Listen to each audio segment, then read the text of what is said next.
balik dalam membela Allah dan Rasul itu masalah faraid. Dulu mungkin banyak yang ingat lah ketika tahun berapa lupa saya, tapi ada seorang menteri dan pakar Islam menggulirkan isu hak waris itu sama, lelaki dan perempuan sama. Alasannya karena perempuan sekarang kerja. Jadi gara-gara kesamaan gender kemudian mereka ingin bagi waris itu apa?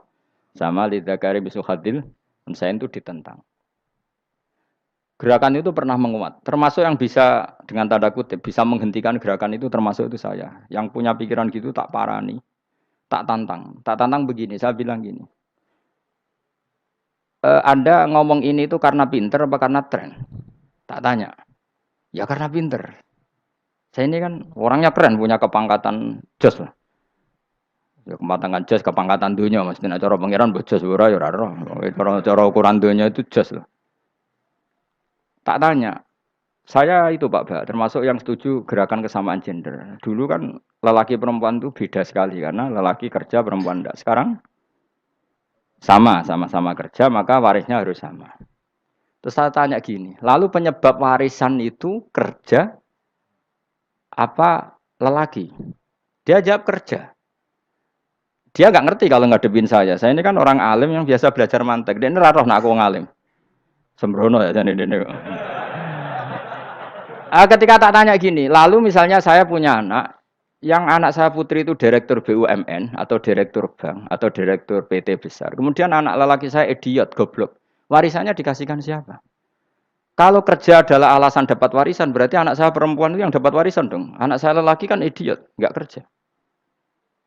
Lalu warisan itu berdasar prestasi apa empati? Kalau berdasar prestasi malah Anda ini aneh. Sudah kerja direktur BUMN hanya karena dia kerja, dia dapat warisan. Karena Anda bilang asbabul irsi adalah kerja. Kalau saya bilang karena empati, saya juga gak fair. Yang kerja juga butuh modal gak saya warisi, tapi yang idiot tak warisi karena warisan berdasar empati. Lalu Anda milih mana? Bingung deh. Sampai dia ikrar, saya belum pernah mendapat perlawanan seperti ini. Karena Anda ngomong sama orang-orang goblok, kata saya. Terus saya bilang, saya ini ngaji Wahab, khatam berkali-kali. Anda mungkin baca kitab Wahab itu hanya terjemah. Maka menurut Islam, yang menjadi hak waris itu sebabnya zukurah wal unasah. Kelelakian menjadi dapat dua bagian, keperempuanan menjadi satu bagian. Dan itu Islam tidak mau urusan dengan prestasi maupun empati. Mujarrodul zukurah dan mujarrodul unusah. Sehingga dengan seperti ini tuh Islam nggak ribet. Coba kalau kamu pakai ilatul hukmi, pakai cara berpikir logika, malah ruwet. Karena tadi, kalau kesamaan gender itu karena perempuan kerja, lalu misalnya yang lelaki idiot misalnya atau pengangguran, warisan kamu kasihkan siapa? Kalau kerja itu menjadi alasan hukum, kamu kasihkan yang perempuan kan? Aneh enggak? Yang sudah kerja malah kamu kasih warisan yang nganggur? Enggak. Berarti berdasar prestasi atau berdasar empati. Kalau kamu dapat warisan, idiot dulu dong. Idiot dulu, goblok dulu, kecelakaan dulu, baru dapat warisan karena dapat empati. Yang sudah PNS nggak perlu dapat warisan karena sudah juga ruwet. Fikih seperti ini ruwet nggak? Ruwet. Nah, kata Imam Haromen gurunya Ghazali, agama itu kadang dinuna dinul ajais. Kita ikut yang lugu saja. Allah bilang lelaki dapat dua bagian dari perempuan, ya lelaki ya yang punya alat kelamin, penis. Perempuan yang punya farji, ya sudah gitu aja, gak usah ruwet-ruwet. Kenapa begitu? Ya sudah seperti itu. Nanti lama-lama gini kalau diterusin. Ada seorang dokter fikih perempuan. Dia menguasai fikih sholat. Ruhin lanang tapi gak menguasai fikih sholat. Rohnya mau pesolatan misalnya.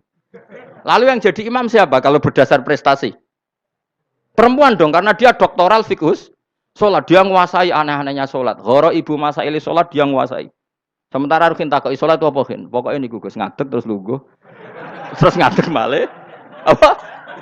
Ada mulon, nak salam ngalerin. Dia tahunya hanya itu dok. Lalu kalau nuruti imam sholat adalah yang terpandai dalam fikih sholat, tentu yang imami perempuan. Tapi agama ini tidak seperti itu. Pokoknya wong lanang imami, wong beda. Jadi makanya kata Imam Haromen dinuna dinul ajais sampai Said Muhammad itu sering ngutip beliau gini kan, Allahumma imanan ka imanil ajais, ya Allah. Semoga iman saya menerima konsep engkau itu ka imanil ajais. Imannya wong wedok-wedok sing lugu. Ajus itu perempuan lugu yang sudah sepuh. Jadi misalnya ngukur anak seneng ya anak kono gedang goreng, ngekei duwe, ya lugu saja. Itu bagus. Daripada kamu pakai argumentasi, karena argumentasi ini sebetulnya kelihatan cerdas, tapi ada kebodohan masif. Karena tadi, kalau hak waris kita otak-atik dengan prestasi, maka yang pro empati akan protes. Paham ya? Masa yang sudah kerja dikasih banyak, yang idiot enggak? Tapi kalau berdasar empati juga aneh. Masa dapat warisan harus goblok dulu, harus kecelakaan dulu. Maka Rasulullah pernah ngendikan ketika ditanya, lalu warisan untuk siapa ya Rasulullah? Nabi jawabnya lucu. Fali aula rojulin dakarin. Jadi Nabi sempat ngendikan kata rojul. Kemudian direvisi dakarin. Fali aula rojulin dakarin. Semua ulama ngendikan dakarin di sini adalah badal. Nabi ngendikan rojulin. Kemudian Nabi ingat kalau rojul itu identik dengan lelaki dewasa. Apa? Kemudian Nabi mengulang lagi dakarin. Tidak harus dewasa, yang penting lelaki. Jadi meskipun baru lahir, dalam keadaan baru lahir namanya apa? Kan dakarin kan? Belum bisa dikatakan rojul. Paham ya? Nabi ngulang 2 kali. Fali aula rojulin dakarin. Ini penting saya utarakan supaya clear. Jadi agama itu gak usah diotak-atik. Ya itu tadi, misalnya imam sholat itu lelaki. Ya sudah lelaki. Lelaki itu apa? Yang punya alat kelamin lelaki. Jangan dibalik ini.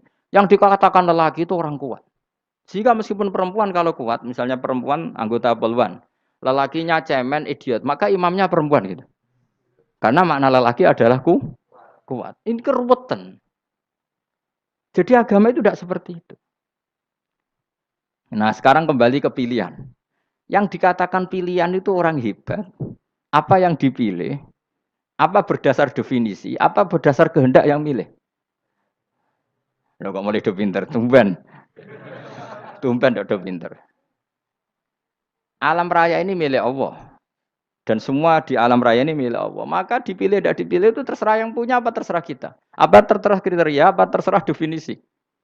Dalam konteks kita sebagai objek diambil, tentu terserah yang punya.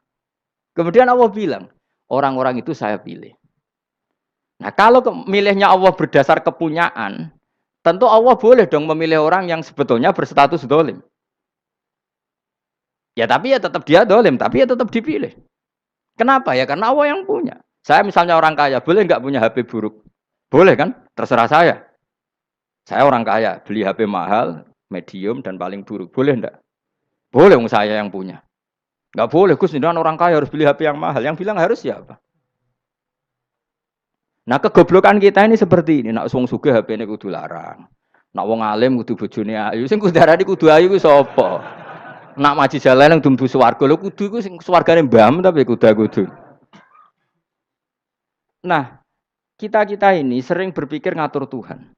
Nah Indonesia negara yang mayoritas Muslim terus Islam Indonesia kudu dadi sampling Islam seluruh apa dunia. Ya ora usah sombong ngono ya keben mayoritas juga wonge kakean ngono ae ora perlu GR jadi sampling percontohan Islam internasional ora perlu ngono. Lah misalnya terus dadi contoh misalnya nang Masjid Haram niru Jumatan ning Indonesia berangkat mbek do rokokan. Bariku tekike diusep-usepno ning pojok pager. Lah misalnya wong Mekah terus do ngono kabeh karena mencontoh Islam Indonesia. Kacau gak? Ora usah GR ngono biasa wae. Napa?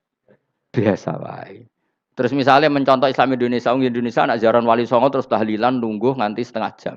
Lah terus raudhah dikepung ngono rak macet Mekah Madinah. Mergo agar ziarah Nabi terus lungguh apa? Sak jam. Nak ning wali sak jam ning Nabi 2 jam lah kira-kira gitu. Ya malah nganyak Kanjeng Nabi dong. Nabi sekaruan afdhalul khalqi mbok dongakno wa maghfir lahu warhamhu. Iku malaikat sak langit miso. Ya Nabi kok mbok dongakno di sepuro. Kowe tapi ya butuh sepuro. Enggak boleh doakan Nabi gitu enggak boleh. Wa sholli ala sayyidina Muhammad wa ala alihi enggak boleh pakai ighfir lahu. Masalah kita tahlilan apa alam donga iku terus kamu gunakan. Ya misalnya terjadi percontohan Islam dunia terus Nabi kapundhut ditalkin, nek ditakoki waman rebuka piye. Terus Nabi warai waman nabiyuka. Mesti Nabi yo pro, lah aku Nabi jebuk takoki. Jadi kita ini sering kumo luhur karena kita mayoritas terus jadi percontohan ora usah ngono. Paham ya napa? Ndak usah ngono, mayoritas sae, tapi ora usah GR jadi apa? Percontohan internasional. Mungkin kalau masalah Islam damai ya bagus. Tapi itu kan tidak hanya Indonesia. Di mana-mana yang Islam damai juga banyak. Dan yang tukaran juga banyak. Toh yang tukaran nggak pernah maklumatkan diri ini percontohan ya ndak. Ya biasa saja.